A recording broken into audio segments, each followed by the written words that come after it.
I want to tell you that when I was putting the album together afterwards, writing all the little liner notes, I realized I saw Patsy Cline with my Nana when I was 4 years old, watching some television show in black and white, because there was only 3 channels then. Last century, Anyway. Kinky Boo! No, yeah, that was on in cartoons here and there. But mostly, everything was cowboys and westerns. Yeah. And so, I watched this show with my Nan, and I realized, oh my God, she's a great singer, she's gonna become famous, both of us know how it is. It's like The Voice, except, backwards. Like, the talent scout would bring the talent, and the voice goes and looking for a talent scout. It's totally different. And kinda, sorta, And anyway, it was sad, just like, watching those shows, because you're always crying for the contestants. My Nana cried a lot. So she cried, I cried. Because whatever she did, I did. I was like that. And I'm watching, and I'm thinking we both agreed that she was going to become famous because she was beautiful, she sang beautiful, and I don't know, I think she got a record deal or something, she was on TV, she became famous, it was great. Then there was the next show, which was Queen for a Day.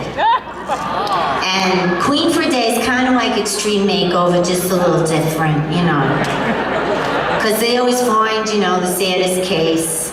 And sometimes it goes really well, and then other times they redo the house and it's so fucking weird.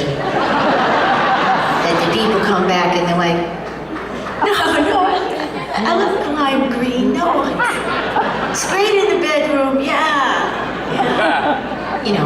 But this was like the saddest story too.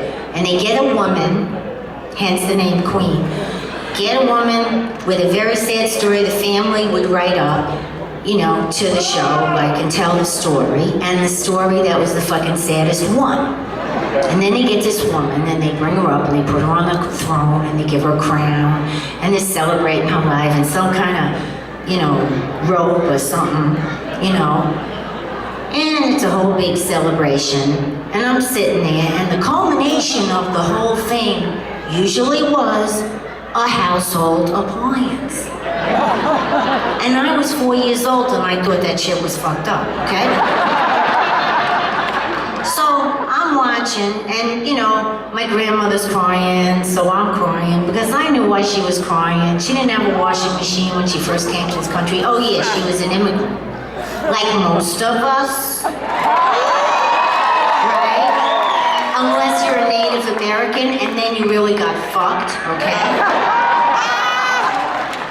But anyway, so, I knew how heavy the sheets were in the tub, and she had to drag them to the line, the whole big story, so everybody's crying, and I'm watching the lady cry, and I'm thinking to myself at 4 years old, it's a dirty trick, because I'd cry too if they made me a queen and told me I still had to do laundry.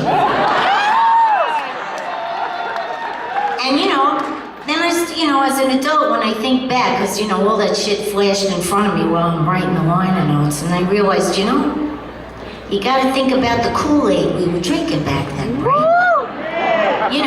In the 50s, right, because that's when it was, they had all these women dressed up, all dolled up, right? And they had them with a household appliance, like it was the greatest fucking thing they ever saw. Like she's vacuuming, like, who the fuck vacuums like that? I don't know. That's how I run up to my kid's room, I don't know.